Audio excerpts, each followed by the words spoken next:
హైదరాబాద్లో largest CREDAI one stop property show ఈ నెల 23, 24, 25వ తేదీల్లో Nagole metro station Hyderabad. Sir నేను అడుగుదాం అనుకున్నాను, ఫస్ట్లోనే మర్చిపోయాను. ఒక మంచి అవకాశం, ముగ్గురు స్టార్ హీరోల్ని ఒక్క సినిమాలో చూపించగల కథ రాయటానికి వచ్చిన అవకాశం మీకు. వెంకటేష్ గారు, Nagarjuna garu, Chiranjeevi garu. I think if I'm correct. Yes, వీళ్ళ ముగ్గురు కలిసి ఒక సినిమా చేయాలి. కథ రాశారు, ముగ్గురు హీరోస్కి నరేషన్ చేశారు, పట్టాలెక్కాలి. లాస్ట్ మినిట్లో సినిమా ఆగిపోయింది. ఇప్పుడు రాశాను, అది జరగలేదు. అన్నీ జరగాలి. టైటిల్ అనుకున్నారా? అన్నీ అనుకున్నాం. ఓ, త్రివేణి సంగమం. త్రివేణి సంగమం. 3 నదులు కలుస్తాయి కదా, ఓకే. అట్లా ముగ్గురు హీరోలు కలిసి అట్లా అని అనుకున్నాం. మంచి కథ అది. ఓకే, మంచి కథ. జరగలేదు. అది ఎందుకు జరగలేదు అనేది నేచర్కి తెలుస్తుంది, మనకు తెలియదు. కథ రెడీగా ఉందా? అది ఎప్పుడో ఫినిష్ అయింది. ఇప్పుడు కనెక్ట్ అవుతుందా ఆడియన్స్కి? ఏమున్నాయి పెద్ద. ఎందుకంటే ఇప్పుడు ఆడియన్స్ అప్పుడు ఆడియన్స్ అలా ఉండరు. ఆడియన్ ఎప్పుడు ఆడియనే, అతన్ని ఎంగేజ్ చేయాలి అంతే. అదే నేను చాలా ఎంగేజ్ చేసే సత్తా మీకుంది కదా. కాంతారా ఉంది. కాంతారా బ్యాక్డ్రాప్ ఏంటి? ఒక ట్రైబల్ బ్యాక్డ్రాప్, ఒక అడవి. అదేమన్నా తెలుగు ఆడియన్స్కి సంబంధం ఉందా? లేదు.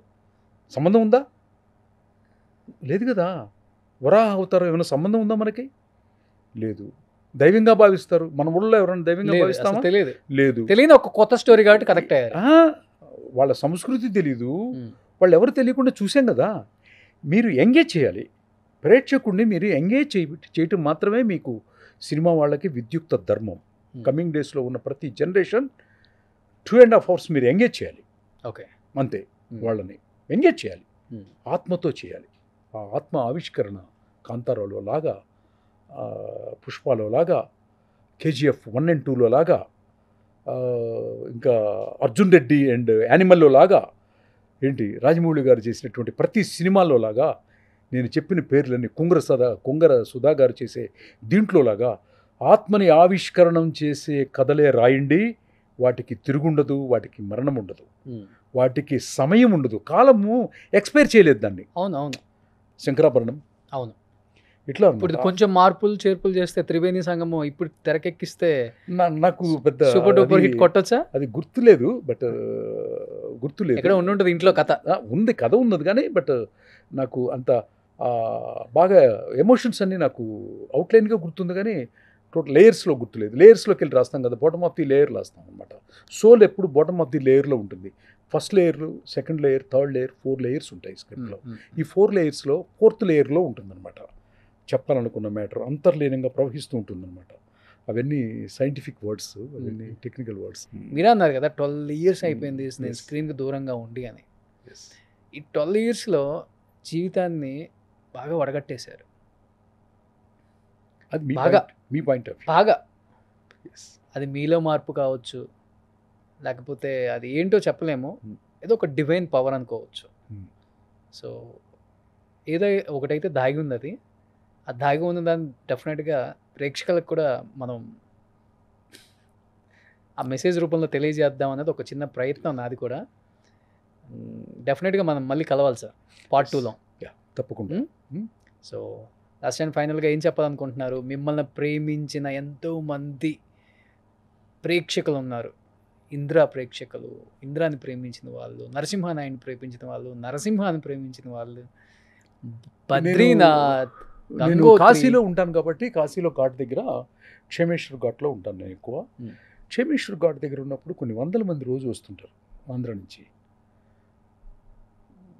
అక్కడ నన్ను అందరూ ఏ కథ రాయడానికి వచ్చారండి, మళ్ళీ మీరు ప్రతి కథ ఇక్కడే రాస్తారంట కదా, ఈ బోట్లోనే మీరు తిరుగుతూ గంగానదిలో రాస్తారంట కదా అని. అవునండి అని చెప్తాను. నా బోట్ పక్కన వేరే బోట్లో వెళ్తూ ఉంటారు. అరుగో చిన్ని కృష్ణ గారు అక్కడ ఉన్నారంటారు.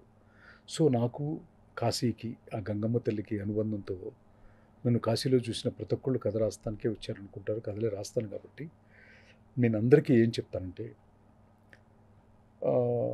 నా దగ్గర తెలుసుకోవాల్సింది మాత్రం ఏం లేదు. మీలోనే ఒక అద్భుతమైనటువంటి ఒక శక్తి దాగి ఉంది.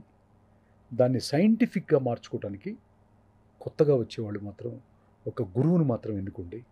ఆ గురువు మీకు మార్గదర్శకాన్ని చూపిస్తాడు. అది నటుడైతే నటనలో నిష్ణాతులు, దర్శకత్వం అయితే దర్శకత్వంలో నిష్ణాతులు, రచయితగా వచ్చే వాళ్ళకి రచయితల్లో నిష్ణాతులు. ఓకే. అట్లా డిఓపి అంటే డిఓపిలో నిష్ణాతులు, అట్లా నిష్ణాతుల దగ్గర ఖచ్చితంగా పనిచేయండి. తెలుసు అని మాత్రం అనుకోకండి. గురువు లేని విద్య ఖచ్చితంగా గుడ్డిదే బట్ ఇప్పుడు ఎక్కడ చేయకుండా అసిస్టెంట్ డైరెక్టర్గా అందరూ డైరెక్టర్స్ అయిపోతున్నారు అని చెప్తూ గురువు కంపల్సరీ ఉండాలని, దాన్ని మ్యాండేటరీగా పెట్టుకోమని మాత్రం ఖచ్చితంగా చెప్తాను. So great. నేనైతే ఈరోజు చిన్ని కృష్ణ 2.0 చూశాను. 3.0ని మళ్ళీ చూద్దాం. థ్యాంక్ యూ చిన్ని కృష్ణ గారు. సుమన్ టీవీలో మీ పర్సనల్ అండ్ బిజినెస్ ప్రమోషన్స్ కోసం కింది నెంబర్కి కాంటాక్ట్ చేయండి.